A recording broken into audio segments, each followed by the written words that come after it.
નમસ્કાર દર્શક મિત્રો, હું છું આપની સાથે યશ ગુપ્તા. આપ જોઈ રહ્યા છો પ્રબોધ. મોહસીને આઝમ મિશન કલોલ બ્રાન્ચ દ્વારા નીચાણવાળા વિસ્તારોમાં પાણી ભરાવાના સ્થળો પર સહાયની ખાતરી. કલોલ શહેરમાં સતત વરસતા વરસાદના કારણે નીચાણવાળા વિસ્તારોમાં ભારે પાણી ભરાઈ ગયું છે. મોહસીને આઝમ મિશન કલોલ બ્રાન્ચના કાર્યકરો તાત્કાલિક સ્થળ પર પહોંચ્યા અને સ્થાનિક રહેવાસીઓ સાથે મળીને સ્થિતિની મૂલ્યાંકન કરી. મિશનના પ્રમુખ કાજી રફીઉદ્દીન સાહબ, સેક્રેટરી ફરીદભાઈ, એડવોકેટ કાજી રિયાઝભાઈ અને સૈયદ અખ્તરભાઈ સહિતના મિશનના સભ્યો સતત લોકસંપર્કમાં રહેતા અને સહાય માટે તત્પર છે. આ મિશનના કાર્યકરો કૌમની સેવા માટે હંમેશા તૈયાર રહે છે અને વરસાદની મુશ્કેલી વચ્ચે પણ મિશનના સભ્યો લોકોની મદદ માટે તેમના પ્રત્યેક પ્રયત્ન કરી રહ્યા છે.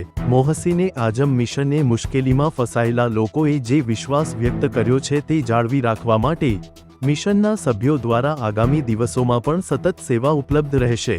રિપોર્ટિંગ કેમેરામેન સરફરાજ ભટ્ટી, પ્રકોપ ન્યૂઝ, કલોલ.